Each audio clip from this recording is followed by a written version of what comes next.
স্বাগত ৭১ জার্নালের সাথে আছে মিরাকিব হাসান এবং দর্শক সংবাদ পর্যালোচনা ভিত্তিক এই যে আয়োজন এই অনুষ্ঠান আমরা এখানে মূলত খবরের নানান দিক বিশ্লেষণ করার চেষ্টা করি। পত্রপত্রিকা, টেলিভিশন, ডিজিটাল মিডিয়া তো বটে, একই সঙ্গে নিউজ পোর্টালে যে সমস্ত খবরগুলো শিরোনাম হয় আমরা সেগুলো জানিয়ে দিই এবং সেই খবরের সঙ্গে যুক্ত মানুষদেরকে আমরা সংযুক্ত করে আমাদের আলোচনার টেবিলে।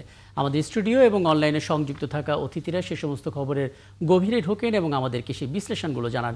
সেই ধারাবাহিকতায় আজ আমাদের সঙ্গে আছেন সিনিয়র সাংবাদিক শামসুল আলম লিটন। শামসুল আলম, আপনাকে স্বাগত জানাচ্ছি এবং অনেক ধন্যবাদ জানাচ্ছি, কারণ হাতে অনেকগুলো খবর রয়েছে, এক এক করে সেগুলো আপনার মধ্যে একটু বিশ্লেষণ জানার চেষ্টা করব। এবং বলে রাখি দর্শক, আপনাদেরকেও স্বাগত জানাচ্ছি আয়োজনে এবং আমাদের সঙ্গে পর্যায়ক্রমে এই আয়োজনের বিভিন্ন পর্যায়ে অতিথিরা যুক্ত হবেন এবং আমরা সেই অতিথিদের সঙ্গেও কথা বলার চেষ্টা করব। তবে তার আগে এই অনুষ্ঠানের যে ধারাবাহিকতা সেই অনুসারে আমরা কয়েকটা অনলাইন নিউজ পোর্টালগুলোর দেখে নেব, যাতে করে বোঝা যায় কী ধরনের শিরোনাম হয়েছে। আমরা এই কটা পত্রিকার খবর তো দেখে নিলাম এবং বলে রাখি দর্শক, আমাদের সঙ্গে এই ফাঁকে যুক্ত হয়ে গেছেন বিএনপির দলীয় সাবেক এমপি নীলোফার চৌধুরী মনি, একই সঙ্গে বাংলাদেশ জামাত ইসলামীর ইউরোপ শাখার মুখপাত্র ব্যারিস্টার আবু বকর মোল্লা, তিনি আমাদের সঙ্গে আছেন। আপনাদের সবাইকে আমন্ত্রণ জানাচ্ছি এবং কৃতজ্ঞতা জানাচ্ছি আমাকে সময়টা দেওয়ার জন্য। আমরা শুরুতে আলাপে যেতে চাই এবং অবধারিতভাবে আসলে এই প্লট বরাদ্দে যে দুর্নীতি ৩ মামলায় শেখ হাসিনার ২১ বছরের কারাদণ্ড হয়েছে সেই খবরটা নিয়ে আলাপে যেতে চাই। শামসুল আলম মিটন, নিশ্চয়ই আপনি দেখেছেন এই খবরটা, আজকে সারাদিনই মানে রায়ের পরপরই এটা শিরোনামে ছিল এবং আমরা যতটুকু আসলে রিপোর্টে দেখলাম এবং যতটুকু আইনজীবীদের বক্তব্য শুনলাম, শেখ হাসিনা যে কাজটা করেছিলেন তিনি প্রথমত হলফনামায় তথ্যগুলো মিথ্যা দিয়েছিলেন এবং অভিযোগ আছে সেই মিথ্যা তথ্যগুলো দেওয়ার পর যখন হলফনামাটা তুলে দিলেন সেখানে আসলে তিনি রাজুকের কাছ থেকে বা পূর্বাচলের প্লটের কাছ থেকে কোনো আবেদনই করেননি, কিন্তু নিয়ম হচ্ছে পূর্বাচলের প্লট নিতে গেলে আবেদন করতে হবে। আবেদনের পর সেই পূর্বাচলে প্লট যখন বরাদ্দ হবে, বরাদ্দের জন্য তখন বলতে হবে যে আমারটা আমাকে বুঝিয়ে দেন। তিনি যেটা করেছিলেন, তিনি কোনো আবেদন করেননি, কিন্তু নিজেরটা বুঝে নিতে চেয়েছিলেন, নিজের সন্তানদের কথাও বলেছিলেন যে তারও প্লট লাগবে এবং রাজুক পাশাপাশি গৃহায়ন ও গণপূর্ত মন্ত্রণালয়কে ব্যবহার করে কাজটা হয়েছে। যেটা আসলে জানতে চাই আপনার কাছে, মানে যে প্রক্রিয়ায় কাজটা হলো সেই প্রক্রিয়া শুধু শেখ হাসিনা কেন, যে কোনো ক্ষমতাবান যারা আসলে নিজেদের উদ্দেশ্যটাকে খুব বাজেভাবে ব্যবহার করবেন তারা সবাই তো সুযোগটা নেবেন। কারণ দেখেন এখানে প্রতিষ্ঠানগুলোকে ব্যবহার করা হয়েছে এবং প্রতিষ্ঠানে যারা দায়িত্বে ছিলেন তারা নিজ দায়িত্বে কাজটা করেছেন। মানে আইনের গলদটা দেখেন কিনা, যদি আদালত এটা পর্যবেক্ষণে বলেছে। আইনের গলদের চেয়ে অনেক বেশি গলদ হচ্ছে রাজনীতির গলদ। আমাদের রাজনীতিকরা অন্যায় আর অবৈধ ক্ষমতা প্রয়োগ ইত্যাদি করে ভাবেন যে আমাকে কখনো হয়তো এর জন্য জবাব দিতে হবে না। তারা ভুলে যান যেই অস্ত্রটি অথবা যেই সামগ্রী আপনি কিনেছেন ক্ষমতার অপব্যবহার করে অথবা অন্যকে শায়েস্তা করার জন্য, প্রকৃতি বড় নির্মম এবং তারা যে রুল অফ নেচার যেটা প্রত্যেকের উপর প্রযোজ্য, অতীতে বহু ঘটনা থেকে তারা কিন্তু কিছু শেখেন না। শেখ হাসিনাকে বহুবার আমরা বলতে শুনেছি যে তার নেবার কিছু নেই, তার শুধুমাত্র তিনি দিয়েই যাচ্ছেন এবং তার ঢাকা শহরে কোনো বাড়ি নেই, তার কিছু নাই। তার যে বাড়িঘর ছিল ৩২ নম্বরে যে বাড়িটি, সেই বাড়িটি তিনি জাদুঘর করে দিয়েছেন। তো ইত্যাদি ইত্যাদি বহু কথা শোনা গেছে। তার পরিবার কখনো কোনো ধরনের কিছু করেনি। ৯৭ সালে তিনি ১ টাকায় গণভবন নিয়েছিলেন এবং তিনি তখনও বলেছিলেন তার ঢাকা শহরে থাকার কিছু নাই, কোনো সম্পদ নাই। আজকে যখন প্লটের কেলেঙ্কারি, শুধু প্লট একটা দুটো নয়, একেবারে বাল্ক অফ প্লটস আর কি, হ্যাঁ, তো এইটা যখন সব কিছু বেরোলো এবং বেরোলো যে তিনি আবেদনই করেন নাই, কিন্তু পরবর্তীতে তিনি সেগুলো তার সম্পদ হিসেবে করায়ত্ত করেছেন। শুধুমাত্র রাজুকের প্রপার্টি নয়, ঢাকার বাইরে তার টিউলিপের যে নামে যে প্রপার্টিগুলো আছে, আমরা এর implied meaning and direct meaning দুটাই বুঝতে কারো কোনো অসুবিধা হয় না যে এই সম্পদগুলো কোথা থেকে আসলো এবং এই অবৈধ সম্পদ তিনি কিভাবে অর্জন করলেন। কারণ তার যে সরকারি বেতন ভাতা তা দিয়ে কিন্তু এত সম্পদ হওয়ার কথা নয়। সবচেয়ে বড় কথা ৮৩২ ভরি সোনা, ৮৩২, আপনি বাজার দরে যদি চিন্তা করেন বর্তমানে ২ লাখ টাকা করে, যদিও তিনি যখন এই সম্পদের কখন কখন ক্রয় করেছেন আমরা তো জানি না, তখন হয়তো এর মূল্য আরো অনেক কম ছিল। ২০০৯ সালে প্রধানমন্ত্রী হওয়ার পর ক্ষমতার অপব্যবহার করে পূর্বাচলের নতুন শহর প্রকল্পে নিজের এবং নিজের পরিবারের অন্য সদস্যের নামে ৬টা প্লট বরাদ্দ নেন, প্রতিটা আয়তন ছিল ১০ কাঠা করে। জি, ২০০৯-এ 10 কাঠা করে প্লট নেওয়া এবং সেটি একটা দুটো না, পরিবারের সদস্যদের বাল্ক অফ, আমি যেটা বলছি, অর্থাৎ একটা ব্যক্তি এবং একটা পরিবার, আমি সাধারণ মানুষের কথা যদি বলি তাহলে বলি লোভী এবং স্বার্থগৃন্দ, মানে খুবই জটিল শব্দ, অত্যন্ত নিচু মানের মানসিকতা ছাড়া এইভাবে কেউ লুটপাট করতে পারে না। শেখ হাসিনা ক্ষমতায় থাকাকালীন সময়ে তার অনেক মন্ত্রীদের বিরুদ্ধে কিন্তু মিডিয়া খবর প্রকাশ করেছে। যদিও আমি সাংবাদিক হিসেবে মিডিয়াকে সাপোর্ট করছি তা নয়, শুধু মিডিয়া অনেক কিছু প্রকাশ করতে পারেনি, কিন্তু অনেক কিছু প্রকাশ করেছে, এটি সত্য। কিন্তু এই খবরটি তখন মিডিয়া যে জানতো না তা কিন্তু নয়, কারণ রাজুক যখন এই ঘটনাগুলো ঘটায় তখন সবকিছু কিন্তু গোপনীয় ভিত্তিতে হয় না। যখন গহনা রাখা হয় তখন এটি কিন্তু গোপনীয় ভিত্তিতে হয় না, কারণ এর মধ্যে অনেকগুলো পেপার ওয়ার্ক আছে, অনেকগুলো সেকশন জড়িত। হ্যাঁ, অনেকে বলতে পারেন যে এই ভিভিআইপি ফাইলগুলো কোথাও না কোথাও আটকে রাখে, এবং সেটি অবশ্যই সিন্দুক নয়। তো আমি যেটা মনে করি যে এই খবরগুলো প্রকাশ করা সম্ভব ছিল না, কারণ শেখ হাসিনার আমলটিকে আমরা দেখেছি ট্রিনিটি তত্ত্ব, ক্রিশ্চিয়ানিটিতে একটা কথা আছে, সেটি হচ্ছে যে আপনি শুধু একটা জিনিস বিশ্বাস করতে হবে, সেটা হচ্ছে ট্রিনিটি। সেই ট্রিনিটি হচ্ছে যে mother, son and holy ghost. Holy ghost বলা হয় হযরত ঈসা আলাইহিস সালামকে, আপনারা জানেন। তারপরে মাদার, মাতা মেরি, আর সন্তান হচ্ছে ঈসা। এই তিনজনের ব্যাপারে আপনাকে বিশ্বাস রাখলেই আপনি একজন পারফেক্ট খ্রিস্টিয়ান। তো হাসিনার আমলে এই ট্রিনিটি তত্ত্ব আমরা দেখেছি। তিনি নিজে, তার সন্তান, ছেলে জয় এবং তার বাবা, এই তিনজনকে বাদ দিয়ে এই টেলিভিশনেও বহু খবর আমি দেখেছি সরকারের মন্ত্রীদের বিরুদ্ধে। তার মানে এই ট্রিনিটির আড়ালে কি পরিমাণ সম্পদ, যেমন ৭৫ 15ই আগস্টের পরে, এরপরে যখন তিনি সম্পদ বুঝে পান, তখন সেখানে মুকুট থেকে, সোনার মুকুট থেকে শুরু করে শত শত ভরি সোনা, তারপরে দানা এবং বিদেশি যে মুদ্রা, এই সব কিছু পাওয়া গিয়েছিল, এবং সেগুলো তখনই পত্রিকায় ছাপা হয়েছে ৭৬ সালেই। হ্যাঁ, ৭৫ সালের সম্ভবত আগস্ট সেপ্টেম্বর মাসে। আপনি খুব চমৎকার করে শুরুটা করেছেন যে গলতটা আমাদের রাজনীতির মধ্যে, এবং আপনি বলছিলেন মিডিয়ার কথা একটা ছোট্ট করে বলে রেখে, আজকে যখন শাস্তি ঘোষণা করা হয় তখন বিচারক এই মামলার পটভূমি তুলে ধরে তিনি বলছিলেন যে প্লট দুর্নীতির বিষয়টি সাংবাদিকদের মাধ্যমে উঠে আসে এবং মিডিয়া যে চতুর্থ স্তম্ভ হিসেবে কাজ করে এই মামলার মাধ্যমে আমরা সেটা দেখলাম, সেটা আরও একবার প্রমাণ হলো। আপনাদের এই রিপোর্ট না থাকলে দুদক কখনোই এই মামলা করতো না, পত্রিকা রিপোর্টের আলোকেই দুদক পদক্ষেপ নিয়েছে। তার মানে এটা সাংবাদিকতারও একটা অর্জন বলা যেতে পারে। আমি এটা নিয়ে আর একটা দীর্ঘ করবো, আমি একটু কথা বলে আসি নীলোফার চৌধুরী মনি আপনার সঙ্গে। দেখুন, আমরা তো কথা বলছি শেখ হাসিনার প্লট দুর্নীতি নিয়ে, কিন্তু আমরা দেখেছি সে সময় এই প্লটের ব্যাপারটা এমন হয়ে গিয়েছিল যেটা একটা পুরস্কার। নানাভাবে কোনোভাবে যদি আস্থাভাজন হওয়া যায়, কিছু একটা করা যায়, তাহলে এই প্লট পাওয়াটা একটা সুখবর হিসেবে তার কাছে আসবে। মানে ধাপে ধাপে আইনের আওতায় সেগুলো তো আসা উচিত। কি বলবেন? ধন্যবাদ আপনাকে, যারা শুনছেন শুভেচ্ছা, আমার সহ আলোচক বৃন্দকে শুভেচ্ছা। দেখেন, এটা দুঃখজনক। আমরা অনেক বছর বলেছি, এই 15.5 বছর আমরা টানা বলে গিয়েছি যে শেখ হাসিনা কেমন করে দুর্নীতি করতে পারে, কিন্তু আমাদের কথা সেই যাদের সাথে আমরা টকশো করতাম তারা তো হাস্যরসে পরিণত করত। তাদের নেত্রী, তাদের প্রধানমন্ত্রী ফেরেস্তা, উনি দুর্গা দেবীর মতো 10 হাত, প্রত্যেকটা মানুষ বলতো আমাদের আমাদের নেত্রী করেছে, মানে প্রতিটা সেক্টরে সবকিছু করেছে। আর উনি বলতেন যে কথাটা লিটন বললেন, উনি বলতেন শূন্য আমি, রিক্ত আমি, নেবার কিছু নাই। এই যে নেবার কিছু নাই, এই যে কারিগরি এখন বের হচ্ছে, এই বের হওয়ানো আরো আগে বের হতে পারতো। যে কথাটা আপনি বললেন যে সাংবাদিকরা লিখেছে বলে, তো সাংবাদিকদের কি আপনার 1.5 বছর লেগে গেল তাদের ওই আস্থার জায়গাটায় ফেরত আসার জন্য? আমরা ভল্ট খুলতে দেখলাম গত একদিন আগে, সেইখানে আমরা যত সোনাদানা পেলাম। একটা সময় ছিল বিএনপির, আমি আমাদের নেতা শহীদ প্রেসিডেন্ট জিয়াউর রহমানকে দেখেছি বিদেশ থেকে যে যিনি বা যারা কোনো গিফট করতেন ওটা রাষ্ট্রীয় কোষাগারে জমা হতো। ওখানে আমরা নৌকা টোকাও দেখলাম যে ওই জিনিসগুলো আছে। তো আরো হয়তো বিদেশ থেকেও দিয়েছে, সে তো কোনো কিছুই কাউকেই কোনোদিন দেন নাই। আপনি দেখেন যে এইখানে আমি একটা কথা, নিজের কথা আমি খুব একটা বলি না, বলতে স্বাচ্ছন্দ্য বোধ করি না, তারপরেও আমি কথাটা আসলো তাই বললাম। আপনার প্লটগুলো নিয়ে যখন এত কথা হচ্ছিল, আমি নবম জাতীয় সংসদের একজন সংসদ সদস্য ছিলাম, আমার সাথে আমার কলিগরাও ছিল, কয়েকজন নারীও ছিলেন। তারা আমরা যাদের আমাদের ঢাকায় কোনো নিজের নামে কোনো সম্পত্তি ছিল না, আমরা কিন্তু ওই রুলস এন্ড রেগুলেশনে আমরা অ্যাপ্লিকেশন করেছিলাম ডিআইটির সার্কুলারের পরিপ্রেক্ষিতে। এবং ওখানে আপনি জানেন যে সংসদ সদস্যরা প্লট পায় এইভাবে, তাদের প্লটের লটারি হয় না।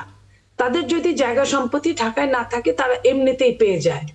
আমরা শুনেছিলাম যে আমরা পেয়েছি, তো আমরা পেয়েছি। এর মধ্যে সংসদের অধিবেশন চলছিল, অধিবেশনে খুব কাদা ছোড়াছুড়ি তো আগে হতো, এটা তো বলার অপেক্ষা থাকে না। তারা যখন বাজে কথা বলছিল, 2-4 জন আমাদের কলিগ বাজে কথার উত্তর দিতে বাধ্য হয়েছিল। সে বাধ্য হওয়ার পরে দেখা গেছে আমাদের সবার নামে আপনার যে প্লটগুলো ছিল সব ক্যান্সেল করে দিয়েছিল। আজকে পর্যন্ত ওইখানে ওইভাবেই জমা আছে। আমি অন্তত পক্ষে ওই 4-5 বছর আর কখনোই যাইনি। আমি জানি যে এই শেখ হাসিনা, এই ফ্যাসিস্ট, তার কাছে কতটুকু কি পেতে পারে জাতি, এবং জাতি যদি না পায় বিরোধী দল তো আরো পাবে না। তো এই যে তার যে সহিংসতা, তার যে নৃশংসতা, অন্যদের জন্য যেভাবে ছিল, নিজের জন্য নিজে যত কথাই বলুন না কেন, নিজের জন্য কিন্তু তা ছিল না। নইলে একটা মানুষের এত কিছু পাওয়ার পরে 3 টার্ম যেমনে খুশি তেমনে নাচর মতো সাজর মতো নির্বাচনগুলো করেছে। কখনো নিশিরাতের নির্বাচন, কখনো বিনা ভোটের নির্বাচন, কখনো আমির নির্বাচন। তারপরে বাংলাদেশটাকে সে নিজের মতো করে আমি এটা করেছি, এটা আমার ছাড়া কিছু বলে নাই। আমরা থেকে কখন উনি আমিত্বের বরণ করেছিল আমরা বুঝতেও পারি না। এখানে কি আপনি একটু ধারণা দেবেন, এখানে কি আপনি একটা ছোট ধারণা দেবেন আমাদেরকে, যে ধরুন যেই হলফনামা দেওয়া হলো, হলফনামাটি ভুল, সেখানে কোনো সাক্ষ্য ছিল না, নোটারিটি যেটা হয়েছে সেটা সত্যায়িত হয়নি, কিন্তু জিনিসটা অ্যাকসেপ্ট হয়ে গেল। মানে যে কালচারটা, আপনি কালচারের মধ্যে সমস্যাটা দেখেন কিনা, যেখানে ক্ষমতা দিয়ে সবকিছু বদলে দেওয়া যায়? আমি নিজেই তো আপনাকে বললাম যে সাংবাদিকরা 1.25 বছর পরে অনেক কিছু ওয়াকেভাল করছে বা করলো, তাও অনেক দ্বিধাদ্বন্দ্বে। তো এই যে কালচারটা, আপনার প্রশাসনিক কালচার, 10.5 লক্ষর মতো প্রায় আপনার সে 15.5 বছরে নিয়োগ করেছে। সেই নিয়োগের মানুষগুলো তার কথা বলেছে। সে কি যতটা না আপনার মনে পড়ে, স্বাস্থ্যমন্ত্রী বলেছিলেন যে অজু করে কসম করে কোরআনে হাত রেখে আপনারা নিজের দলের লোকদেরকে চাকরি দিবেন, টাকা খান যাই খান, নিজের দলের লোকদের চাকরি দিবেন। সেই মানুষগুলো কোনো কিছু বলবে না, এটা কালচারে দাঁড়াবে। যেমন ভোট, একজন আমলা যখন রাতের অন্ধকারে ভোর রাতে মানুষ নামাজ পড়ে, তাহাজ্জুদ পড়ে, আর তারা তখন ভোট জালিয়াতি করে, যখন করে তখন তার কাছে এই জায়গা জমিটা খুবই মামুলি। এর পেছনে দেখেন আরো অনেক অনেক অনেক অনেক জিনিস আছে যেগুলো রাষ্ট্রের জন্য, যেগুলো জাতির জন্য, যেগুলো এই সার্বভৌমত্বের জন্য চরম হুমকি ছিল। যেটা আপনার মনে আছে, আপনার প্রধানমন্ত্রী পাশের দেশে যেয়ে বলেছে ভারত মনে রাখবে আমি যত কিছু দিয়েছি, আমি যা দিয়েছি ভারত মনে রাখবে। সেই ভারত মনে রেখেছে বলেই ফাঁসির আসামিকেও ভারত দিতে অস্বীকৃতি জানিয়েছে। ভারত মনে রেখেছে বলেই তার জায়গায় সে ছাই দিয়েছে। বন্দি বিনিময় চুক্তি থাকার পরেও ভারত দিতে অস্বীকৃতি জানাচ্ছে। এই জায়গাটায় আমি বলতে চাই যে আমাদের চুলচেরা হিসাব করে কোনো কিছু বিপদে পড়ে, ওই যে আপনার দুদক বিপদে পড়লো আর তুলে নিল, এইখানে যারা মামলাগুলো পরিচালনা করছে, যা কিছু করছে, তাদের কিন্তু সিংহভাগ এখনো কিন্তু ওই আওয়ামী দূষররাই পরিচালিত করছে। আচ্ছা, এই জায়গাটাই আসলে আপনার কাছ থেকে আমরা অ্যাড্রেস করলাম এবং আপনি খুব চমৎকার করে তুলে ধরলেন। আমি এখানে ব্যারিস্টার আবু বকর মোল্লা আপনার সঙ্গে আরো কিছু কথা বলবো, এবং বলে রাখি আমাদের সঙ্গে অতিথিরা তো ছিলেনই, এবং এ পর্যায়ে যুক্ত হয়েছেন গণ অধিকার পরিষদের সাধারণ সম্পাদক রাশেদ খান। আপনাকেও আমন্ত্রণ জানাচ্ছি। এবং ব্যারিস্টার আবু বকর মোল্লা, আপনার কাছে যেতে চাই, এবং শুরু থেকে আপনি অপেক্ষায় ছিলেন, দুঃখিত একটু দেরি করলাম আপনার কাছে আসতে। তারপরেও আরেকটি বিষয় নিয়ে একটু কথা বলতে চাই। শামসুল আলম লিটন, আপনিও কিন্তু যুক্ত হতে পারেন এই আলাপে। আমরা আসলে একটা খবর দেখছিলাম জনাব ব্যারিস্টার আবু বকর মোল্লা, যে খুলনা 1 আসনে হিন্দু ভোটার অধ্যুষিত এলাকা আমরা জানি, এবং সেখানে জামাত ইসলামীর একজন সনাতন ধর্মাবলম্বীকে প্রার্থী হিসেবে দিচ্ছেন, এমন একটা খবর বেশ আলোচনা তৈরি করেছে। সম্ভাব্য প্রার্থী যিনি, তার নাম কৃষ্ণনন্দী, এবং কৃষ্ণনন্দীর সঙ্গে আমরা কথা বলেছি। তিনি বলেছেন দল তাকে প্রস্তুতি নেওয়ার নির্দেশ দিয়েছে, এবং যারা ভোটার আছেন তাদের সঙ্গে কথা হয়েছে। যেহেতু এখন আসলে আগের নির্বাচনগুলো চাইতে এই নির্বাচনটা একটু আলাদা, এবং সাধারণ মানুষ স্বতঃস্ফূর্তভাবে অংশ নেবেন, প্রত্যেকের হাতে স্মার্টফোন আছে, তারা আসলে রাজনীতির খবর খুব ভালোও রাখছেন, এবং ভোটাররাও তখন বলছেন যে হিন্দু প্রার্থী দিয়ে আসলে জামাত একটা কৌশল করছে ভোট নেয়ার জন্য, এবং স্থানীয় বিএনপির পক্ষ থেকে বলা হচ্ছে এটি জামাতের দলীয় আদর্শের সঙ্গে সাংঘর্ষিক। এখন জামাতে ইসলামী একটা রাজনৈতিক দল, তারা কাকে মনোনয়ন দেবে এটা একান্তই তাদের সিদ্ধান্ত। সেই ব্যাখ্যাটা একটু জানতে চাই, যেহেতু আলোচনাটা তৈরি হয়েছে। জি, ধন্যবাদ। খুলনা যে আসনটির মনোনয়নের কথা বলেছেন হিন্দু ভদ্রলোককে দেওয়ার ব্যাপারে, জি, এই ব্যাপারে জামাত আনুষ্ঠানিক কোনো ঘোষণা দেয়নি, না এখনো দেয়নি। সুতরাং জামাত আনুষ্ঠানিকভাবে ঘোষণাটি দেওয়ার আগ পর্যন্ত এই ব্যাপারে আমি ফর্মাল কোনো কথা বলতে অপারগতা পোষণ করছি। হাউএভার, আমার ব্যক্তিগত অবস্থান থেকে আমি বলছি যে জামাত প্লুরালিজমে বিশ্বাস করে। ইন পলিটিক্স জামাতের আমির লন্ডনে বলেছেন এবং ইন্টারন্যাশনাল মিডিয়াতে বলেছেন, we are not going to divide the country based on gender and religion. ধর্ম ও লিঙ্গের ভিত্তিতে আমরা রাষ্ট্রকে পৃথক করব না, ভাগ করব না। এবং উনি আরো বলেছেন যে every citizens of the country will be the first class citizens. এখানে কেউ ফার্স্ট ক্লাস সেকেন্ড ক্লাস এই বিভাজনটি থাকবে না। সুতরাং আমরা ইনক্লুসিভ মেসেজ আসতেছে, বোধহয় সাউন্ডটা ওভারল্যাপ হচ্ছে, একটু ভেতর থেকে যদি ঠিক করা হয়। জি, আপনি বলুন আবু বকর মোল্লা। জি, আমি যে কথাটি বলছিলাম, আমরা ইনক্লুসিভ পলিটিক্স বাংলাদেশে এক্সারসাইজ করব। জামাত আমির এটি ঘোষণা দিয়েছেন, এন্ড ইনক্লুসিভিটির অংশ হিসেবেই আমরা বিভিন্ন জেন্ডার, ধর্মভিত্তিক বিভিন্ন গোষ্ঠীর প্রতিনিধিত্বদেরকে নিয়ে একটি ইলেকশন করতে চাই, অথবা রাষ্ট্রে তাদের অংশগ্রহণ নিশ্চিত করতে চাই। আমরা যে কথাটি বলছি, আমরা রাষ্ট্রকে ধর্ম এবং লিঙ্গের ভিত্তিতে পৃথক করব না। এবং দেখুন, ইসলাম সকল নাগরিকের ধর্মীয় স্বাধীনতায় বিশ্বাস করে। ইসলাম জোরপূর্বক কারো উপর তার আদর্শ চাপিয়ে দিতে চায় না। হ্যাঁ, প্রত্যেকটা রাষ্ট্রের একটি আদর্শ থাকে, প্রত্যেকটা পলিটিক্যাল পার্টির আদর্শ থাকে। আমরা Jamaat Islami is a democratic moderate political party rooted in Islamic values.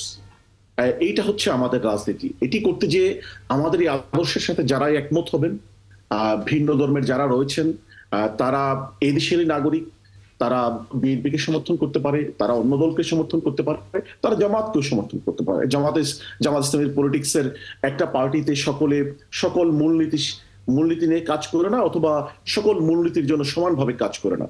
সুতরাং যারা মনে করবে যে তাদের চিন্তা চেতনার সাথে জামাত ইসলামীর মৌলিকভাবে যে রাষ্ট্রীয় ব্যাপারগুলো রাষ্ট্রের জন্য প্রয়োজন, যেমন সুবিচার, এই প্রশ্নে তো আপনি হিন্দু না মুসলমান এই ব্যাপারে আপনি যে কোনো পয়েন্ট বললেন তাতে কোনোটাতে আসলে কোনো দ্বিমত থাকার কথা না। যেমন এখানে কোনো ফার্স্ট ক্লাস সেকেন্ড ক্লাস থাকবে না, সাম্যতা থাকবে, এখানে কোনো রকমের ধর্মীয় ভেদাভেদ থাকবে না, এখানে সবাই অবস্থানে থাকবে। এবং আপনি যেটা বললেন সুবিচার, সবটাই আসলে প্রত্যাশিত। খুব চমৎকার করে আপনি বলছিলেন। এবং জামাতে আমির তিনিও বলেছেন যে মুক্তিযুদ্ধের সময় যদি জামাত কোনো অপরাধ করে থাকে তার জন্য নিঃস্বার্থ ক্ষমা চায়, তিনিও বলেছেন।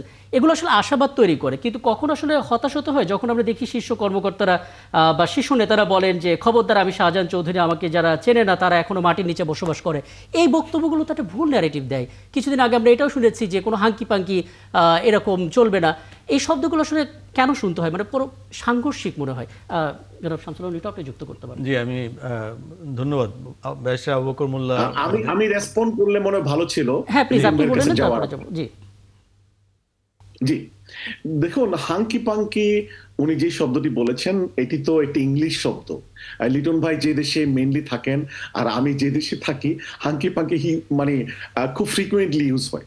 অর্থাৎ এইটি নিয়ে খুব না, এটা নিয়ে বলা কিছু নাই, এটা নিয়ে বলা কিছু নাই, কিন্তু যখন ঘি আমাদের লাগবে ওটা। হ্যাঁ, উনি দেখেন রাজনৈতিক নেতারা রিটোরিক ব্যবহার করেন, আমি মনে করি এটি রিটরিকের অংশ, অর্থাৎ উনি বুঝাচ্ছেন যে গণভোট আমাদের জন্য ঘি, এই ঘি আমাদের লাগবে। সুতরাং একজন রাজনীতিবিদ হিসেবে এই ধরনের হিউমার সংশ্লিষ্ট রিটরিক উনি ব্যবহার করাটাই আমি মনে করি স্বাভাবিক। কিন্তু জামাত তো সম্পূর্ণ একদম খুব স্মার্ট একটা রাজনীতি করে জামাত, কিন্তু তখন আসলে রেটরিক ব্যাপারটা কেন চলে আসবে? এটা তো পুরনো রাজনৈতিক একটা ধরনের মধ্যে দেখুন, চলে যায়। উনি ইংলিশ শব্দ ব্যবহার করেছেন, আমি জানি না এই শব্দটার নেগেটিভ কি কনোটেশন আছে। লিটন ভাই এখানে আছেন, আমরা লন্ডনে ফ্রিকোয়েন্টলি এই শব্দটা ইউজ করি। এই যে এই খবরটা যে এটা যে খবরদার আমি শাহজাহান চৌধুরী, আমাকে যারা চেনে না তারা এখনো মাটির নিচে বসবাস করে। জি জি, আমি এটি ব্যাখ্যা দিচ্ছি। দেখুন, শাহজাহান চৌধুরীর বক্তব্য বিষয়ে জামাত ইসলামী ওনাকে শোকজ করেছে, ওনার কাছে জবাব প্রত্যাশা করেছে, এবং জামাত আরো বলেছে শাহজাহান চৌধুরীর বক্তব্য এটি ওনার নিজস্ব বক্তব্য, জামাতের বক্তব্য নয়। অর্থাৎ Jamaat has as a political party distance itself from his political rhetoric. ওইখানে যে ঘটনাটি ঘটেছে যে একটি জায়গাতে, মানে সাতখানের একটি জায়গায় প্রতিনিধি পলিটিক্যাল পার্টির লোকজন জামাত ইসলামের মহিলা কর্মী অথবা শিবিরের লোকজনদের এই পলিটিক্যাল অ্যাক্টিভিটিস করতে সুযোগ দিচ্ছিলেন না। তো স্বাভাবিকভাবে উনি হয়তো মানে এটার প্রতিবাদ করতে যে এই কথাটি বলেছেন, হ্যাঁ উনি আরেকটু ডিপ্লোম্যাটিক্যালি সুন্দরভাবে জামাত যেই মডারেট পলিটিক্স করে সেভাবে বললে ভালো ছিল। জামাত এজ এ দল এটা প্র্যাকটিস করে না, এবং এর জন্য ওনাকে শোকজ করেছে। আপনি আপনার জায়গা থেকে স্পষ্ট করেছেন, যদি কিছু যুক্ত করেন। না, মুলা ভাই অনেক সুন্দর করে বলেছে। এখন কথাটা হচ্ছে যে আসলে পশ্চিমা জগতের যে পার্লামেন্টেও অনেক দারুণ দারুণ শব্দ ব্যবহার হয়, যেটাকে বাংলা ট্রান্সলেশন করলে প্রথম শ্রেণীর জঘন্য এবং বিশুদ্ধ গালি হিসেবে এটা আমাদের সমাজে চিহ্নিত হতে পারে আর কি।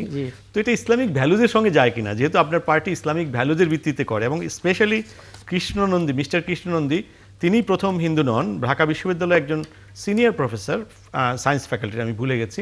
উনি কিন্তু জামাত ইসলামের রাজনীতির সঙ্গে আমি 80-90 দশকে, এখন তিনি মারা গেছেন, তো ছিলেন। অনেক হিন্দুই জামাত ইসলাম করেন, অনেক মুক্তিযোদ্ধা জামাত ইসলাম করেন, সেটা অন্য কথা। কিন্তু হিন্দু ধর্মের যিনি প্রার্থী থাকবেন উনি কি ইসলামিক ভ্যালুসকে কিভাবে, এখানে কোনো কনফ্লিক্টিং হয় কিনা, আমি মানে জাস্ট এটা জানার জন্য মোল্লা ভাইয়ের কাছে। জি না, এটা কনফ্লিক্টিং কেন হবে? দেখুন, আমরা রাষ্ট্রে সুবিচার প্রতিষ্ঠা করতে চাই, আমরা করাপশন ফ্রি একটি সোসাইটি অ্যান্ড স্টেট প্রতিষ্ঠা করতে চাই, আমরা রুল অফ ল এস্টাবলিশ করতে চাই, আমরা হিউম্যান রাইটসকে প্রমোট করতে চাই, আপহোল্ড করতে চাই।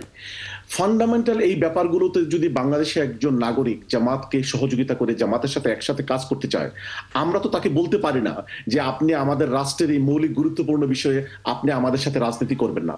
এটা তার রাজনৈতিক অধিকার, এটা তার নাগরিক অধিকার। এবং আমি মনে করি জামাত ইসলামী দেশের প্রত্যেকটি নাগরিককে, তার ধর্ম বর্ণ নির্বিশেষে সকলকে এই মৌলিক ব্যাপারে একসাথে রাজনীতি করার জন্য একটি প্ল্যাটফর্ম করার সুযোগ দেওয়া উচিত, একসাথে কাজ করার জন্য তাদেরকে ওয়েলকাম জানানো উচিত, এবং as part of that Jamaat Islam is doing that. অনেক ধন্যবাদ, আপনি তো আছেনই, আরও কিছু বিষয় নিয়ে কথা হবে। জনাব রাশেদ খান, আপনাকে ধন্যবাদ, আপনি যুক্ত হয়েছেন আমাদের সঙ্গে, এবং আপনার কাছেও বেশ কিছু বিষয়ের সাথে জানতে চাইবার আছে। গতকাল আসলে আমাদের সাংবাদিক ভাইরা যারা আছেন তারা অনেকক্ষণ অপেক্ষা করছিলেন যে আপনাদের জোট নিয়ে যে মিটিংটা হবে সেখান থেকে কী রেজাল্টটা আসে। 3টা-4টা পার হয়ে গেল, কিছু আসলো না, এবং পরবর্তীতে আমরা জানতে পারলাম যে কিছু কিছু বিষয়ে এখনো আলোচনা বাকি আছে, হয়তো পরবর্তীতে জানবো। এরপরে আপনাদের দিক থেকে একটা সাহসী সিদ্ধান্ত এলো যে আপনারা 150টি আসনের প্রার্থী ঘোষণা করেছেন। আগে 50 ছিল, তার মানে 200 আসনে প্রার্থী ঘোষণা হয়ে গেছে, এবং আপনারা আশাবাদ দিচ্ছেন যে আপনারা 300 আসনে প্রার্থী দেবেন। মানে জোট যদি পরবর্তীতে হয়ে যায়, সমীকরণটা কি হবে? আর কালকের মিটিংয়ের পরে আজকে সিদ্ধান্তটা জানিয়ে দেয়া, মানে অনেকে তো আসলে ভেতরে অনেক কিন্তু খোঁজার চেষ্টা করছে। আসলে রাজনীতি এখন এরকম হয়ে গেছে, আসলে নাটকীয়তা চূড়ান্ত। তো সেই জায়গা থেকে আপনার দিক থেকে যদি কোনো ব্যাখ্যা পেতে পারি আমরা। না, আমি আসলে খুবই মানে অবাক হলাম যে কালকের মিটিংটা ছিল মানে খুবই গোপনীয় মিটিং। তবে আপনারা মানে গোয়েন্দা সংস্থার মতন সাংবাদিক ভাইয়েরা আপনারাও মানে তথ্য পেয়ে গেছেন। তো আমি এই কারণে মাঝে মধ্যে মনে করি যে বাংলাদেশের সব থেকে বড় গোয়েন্দা হলো সাংবাদিক। তো যাই হোক, কালকের মিটিং সম্পর্কে যেহেতু আপনি জেনেই গেছেন সে বিষয়ে একটু বলি। গতকাল এনসিপির পক্ষ থেকে আমাদেরকে আহ্বান জানানো হয় যে আমরা যাতে তাদের সাথে জোটে থাকি। তো সেক্ষেত্রে আমি আসলে এনসিপির আহ্বায়ক নাহিদ ইসলাম, আক্তার হোসেন সহ যারা ছিল, সার্জিস, হাসনাত, নাসিরুদ্দিন পাটোয়ারি, তাদের কাছে আমি যে প্রশ্ন করেছি যে আপনারা যেহেতু জোট করতে চান, তো সেক্ষেত্রে এই জোট নিয়ে আপনাদের পরিকল্পনা বা রূপরেখা কি, এই জোটের ভবিষ্যৎ কি? যেহেতু আসলে নির্বাচনের আগে রাজনৈতিক দলগুলো জোট করে সাধারণত নির্বাচনে জেতার জন্য, যেমন বিএনপি একটি বড় দল, তার আমি ধরলাম যে 41% ভোট আছে, আর আমরা যারা আছি আমাদের কয়েকটা দল মিলে ধরেন যে আপনার 20% ভোট আছে, তো ক্ষমতায় যেতে আপনার ভোট দরকার 51%, কথার কথা। জি তো সেক্ষেত্রে বিএনপি কে আমি সহযোগিতা করছি, আবার বিএনপি আমাকে সহযোগিতা করছে।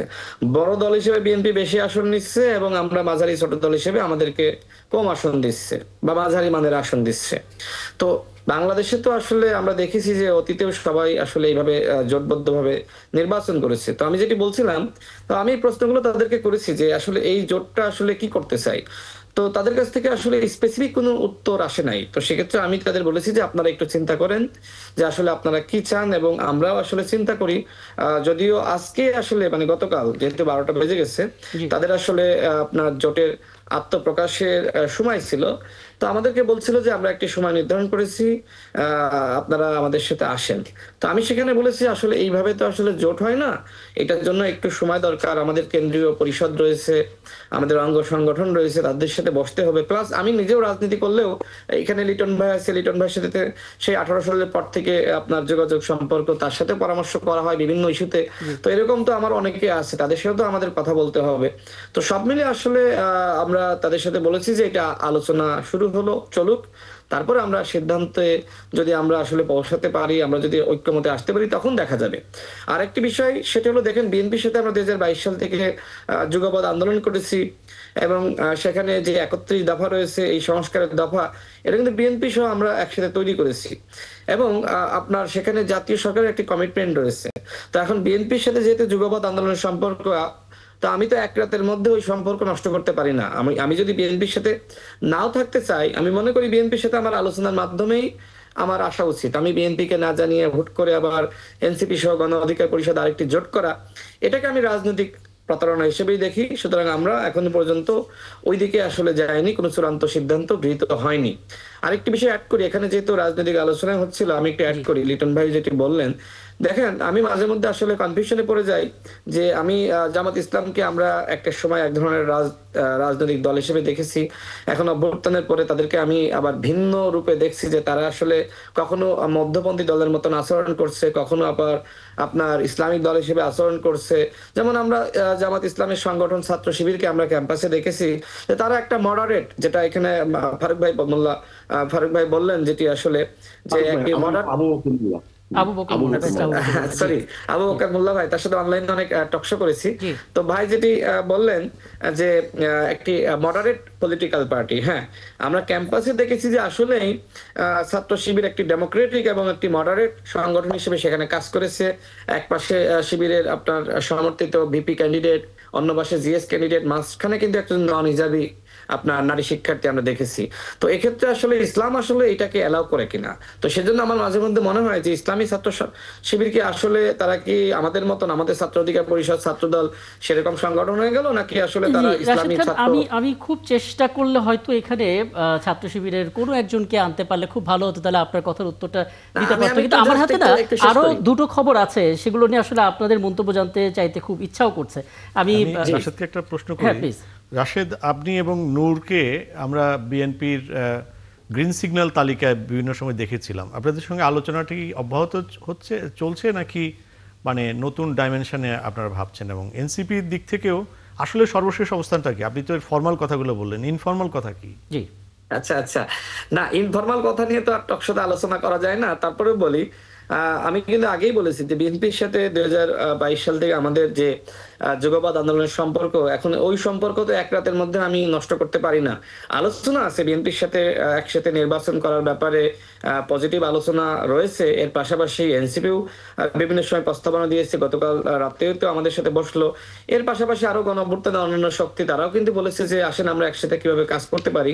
কিন্তু আমাদের আসলে যেহেতু বিএনপির সাথে দীর্ঘদিনের বোঝাপড়া, একসাথে আন্দোলন সংগ্রাম, এখন নির্বাচনের আলোচনাও চলছে, পাশাপাশি অন্যরাও আলোচনা করছে। তো আমাদের যে দলীয় সিদ্ধান্ত সেটি হলো আমরা আসলে প্রার্থী ঘোষণা করি। আমরা ইতিমধ্যে 200টি আসনে আমরা প্রার্থী ঘোষণা করেছি। নির্বাচনী ফিল্ডে আমরা আমাদের সম্ভাব্যতা যাচাইয়ের জন্য কাজ করছি। আমরা 300 আসনে নির্বাচন করতে চাই। তো সেক্ষেত্রে আপনি একটি প্রশ্ন করেছিলেন, যদি আসলে জোটে যান তো সেক্ষেত্রে আসলে কি হবে। দেখেন, উচ্চকক্ষে পিআরের ব্যাপারে কিন্তু একটি আলোচনা আছে, এবং জাতীয় জুলাই সনদে যেটাতে গণভোট হবে, সেখানেও কিন্তু এখানে অন্তর্ভুক্ত করা হয়েছে। তো আসলে পরবর্তীতে যদি আমরা কোনো দলের সাথে চূড়ান্তভাবে জোটে যাই, তখন যদি আসলে মীমাংসা হয় যে না, উচ্চকক্ষে এইভাবে আসন বন্টন হবে, তখন আমরা সিদ্ধান্ত নিব। অন্যথায় যদি এরকম হয়, আলোচনার জায়গাটা খোলা আছে। যে আমি নিশ্চয়ই আবারও, আমার হাতে যেহেতু সময় নাই, কিন্তু একটা ইম্পর্টেন্ট বিষয় রয়েছে যেটা একটু জানতে চাই। জনাব নিরূপা চৌধুরী, মানে আপনার কাছে একটু আসি। মানে আমরা তো বিএনপির পক্ষ থেকে বলতে শুনছিলাম যে অন্তর্বর্তীকালীন সরকারকে যেন তত্ত্বাবধায়ক সরকার একটা ভূমিকা তারা নেয়, যেন একটা সুষ্ঠু নির্বাচনের দিক থেকে। কিন্তু আজকে আমরা আসিফ মাহমুদ সজীব ভুঁইয়ার তার বক্তব্যটা নিয়ে একটা প্রতিবেদন করেছি। সেখানে তিনি বলছেন কেবল 2জন ছাত্র উপদেষ্টা নয়, আরও উপদেষ্টা সহ সরকারে থাকা অনেকেই নির্বাচনে প্রার্থী হবেন। মানে বিষয়গুলো আসলে কি দাঁড়াচ্ছে? যদি তারা প্রার্থী হন, সে হিসেবে আসলে তফসিল পর্যন্তই কি অপেক্ষা করতে হবে? তার আগেই তো আসলে কাজ শুরু করে দেওয়া উচিত। কে কোথা থেকে দাঁড়াবেন সেটাও তো সাধারণ জনগণকে জানতে হবে, ভোটটা তো তাদেরকে দেবেন, স্পষ্ট হতে দরকার। দেখেন, এটা জাতির জন্য দুঃখজনক একটা অধ্যায়। কারণ এই সরকার যখন গঠিত হয়, কথা এরকমই ছিল যে যারা এই সরকারে থাকবে তারা নির্বাচন করতে পারবে না, অন্তত এইবারে নির্বাচনটা করতে পারবে না। সেখানে একজন থাকলেন 6-7-8 মাস, থেকে উনি পদত্যাগ করে একটা দলের দায়িত্বভার গ্রহণ করলেন, এবং তখন থেকে উনি ঘোষণা দিলেন নির্বাচনের টার্গেটে এবং দল গঠনের প্রয়োজনে উনি আসলেন। বাকি 2জন সময় মতো ওনাদের সাথে জয়েন করবে। আমরা মাঝে মাঝে রাতের অন্ধকারে বিভিন্ন হোটেল রেস্টুরেন্টে বসে থাকার ছবি দেখেছি, লুকিয়ে চুরিয়ে অনেক কাজ করতে দেখেছি।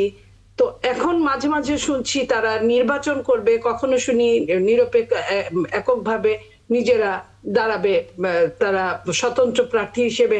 আবার শুনি যে কোন কোন দলের, বিভিন্ন দলের নাম শুনি, সেখান থেকে বিএনপির নামটাও কিন্তু বাদ যায় নাই সেখানে। এই খবরগুলো আমরা পাই। এখন পাওয়ার ইলেকশন যে কেউ করতে পারে, কিন্তু নীতিগতভাবে যদি এরকম হয়ে থাকে যে যারা সরকারে থাকবে তারা নির্বাচনটা করতে পারবে না, তারপরেও তারা 11th আওয়ার পর্যন্ত অপেক্ষা করছে, যতটুকু লুটে পুটে নেওয়া যায়, চেটে পুটে নেওয়া যায় ততটুকু নেবার পরে তারপরে তারা নামবে, তারা নির্বাচন করবে। এবং বিভিন্ন এলাকায়, ধরেন আমি ঢাকা 10-এ থাকি, ঢাকা 10-এ বিভিন্নভাবে সে অ্যালট বরাদ্দ করছে, যেটা জাতির 300 আসনের ভাগ বাটোয়ারাকে আপনার স্যাক্রিফাইস করিয়ে জবরদস্তিমূলক তারা তাদের ইচ্ছা মতন জায়গাগুলোকে দেখভাল করছে। এটাও তো দুঃখজনক। বাংলাদেশের যেখানে অর্থনীতি চরম খারাপ অবস্থায়, আপনার এক বছরে খেলাপি ঋণ 3,59,538 কোটি টাকা হয়েছে, ডাবল হয়েছে আর আগের বছরের তুলনায়। এখন সব মিলে 6.5 লাখ কোটি টাকা। হ্যাঁ, সেইখানে আপনার এই ধরনের আপনার বিলাসিতা, এই ধরনের আলোচনা জনমনে কিন্তু ভীষণ কষ্টের উদ্রেক। একদম আপনার বক্তব্যটা একেবারে। আমি লাইনটা শেষ করি যে একটা ফ্যাসিস্টকে কিন্তু এই সব কারণগুলোর কারণেই উৎখাত করা হয়েছিল। দলমত নির্বিশেষে প্রত্যেকেই, জনসাধারণ এবং বিভিন্ন দল মাঠে নেমে কিন্তু সেই ফ্যাসিস্টকে উৎখাত করেছিল। সেই একই সমস্যা যদি আবারও এই রাষ্ট্রে, এই জাতির কাছে যদি অ্যাভেলেবেল হয়, তাহলে জাতি কোন দিকে যাবে, কোথায় যেয়ে দাঁড়াবে?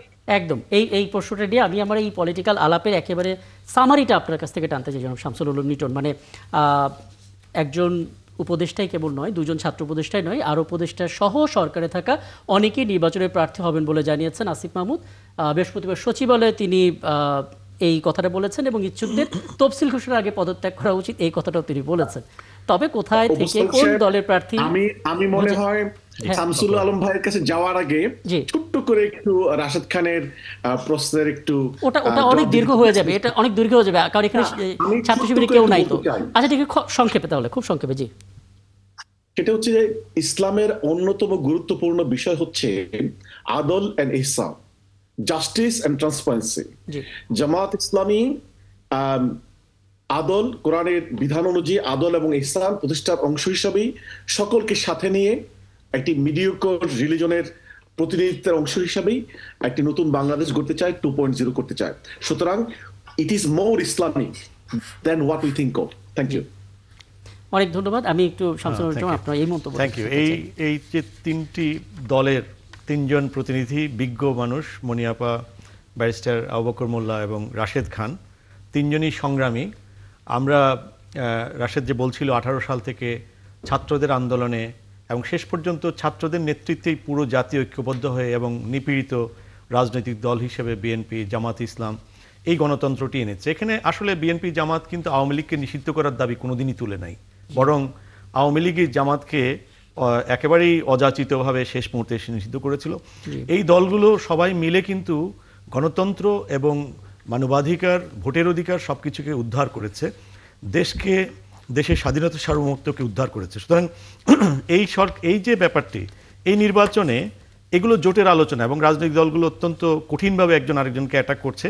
কিন্তু আমার একটি প্রশ্ন হয়তো ছিল, সেই প্রশ্নটি এখন করলে ওনারা তিনজন জবাব দিলে অনেক লম্বা হয়ে যাবে, যে ঐক্যের যে নির্বাচনের জোটের আসলে নীতি আর সিট ভাগাভাগি কোনটা আসলে প্রাধান্য পায়। এই উত্তর এখানে যারা অনুষ্ঠান দেখছেন তাদের অনেকের মনেই এই প্রশ্নের সাধারণ উত্তর আছে।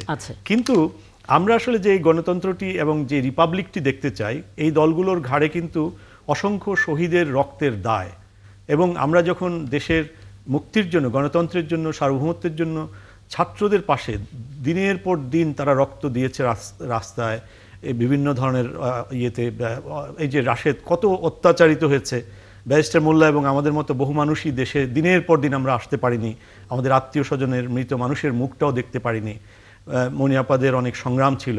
আমি মনে করি যে এই নির্বাচনকে একটা জাতীয় দায়বদ্ধতার নির্বাচন মনে করা উচিত, এবং নির্বাচন এবং গণতান্ত্রিক প্রক্রিয়ায় উত্তরণের ক্ষেত্রে কোনো ধরনের সংঘাত অথবা কোনো ধরনের, এবং জোট অবশ্যই হবে, ভোটের আলোচনা, ভোটের পরবর্তী 55 দিন 50-60 দিন তো যে আলোচনা হবে সেটা আমরা এখনো চিন্তাও করতে পারছি না, এবং সেটা আমাদের স্বাভাবিকভাবে নেওয়া উচিত।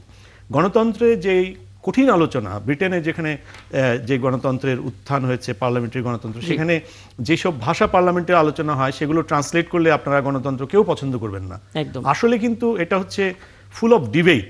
এবং এখানে ছাত্র উপদেষ্টা যেটি বলেছেন, যে রক্তের দিন দায়ের কথা বলেছিলাম, তারা আসলে সেই সংগ্রামী যে মানুষগুলো যারা বিনা স্বার্থে তাদের জীবন ত্যাগ করেছে, একেবারে তাদের কোনো স্বার্থ, শুধু দেশ এবং শুধুমাত্র ফ্যাসিবাদ উত্তরণের মাধ্যমে। আপনি যে মাঝে কথাটা বললেন, আমার মনে হয় সেটাতেই একদম পুরো এনাফ, যে একটা সুষ্ঠু নির্বাচনটাকে আমরা দায়বদ্ধতার অংশ হিসেবে। কিন্তু এই ছাত্র প্রতিনিধি যারা ছিল তারা কিন্তু আন্দোলন সংগ্রামের গণঅভ্যুত্থানের প্রতীক হিসেবে ছিল।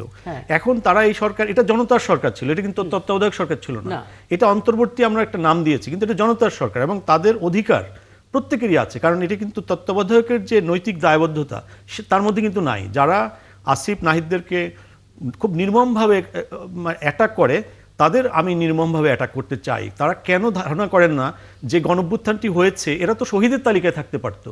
সুতরাং এদের যে নৈতিক অধিকার সেটিকে কাটেল করা তখনই হবে যদি এটা তত্ত্বাবধায়ক সরকার হয়।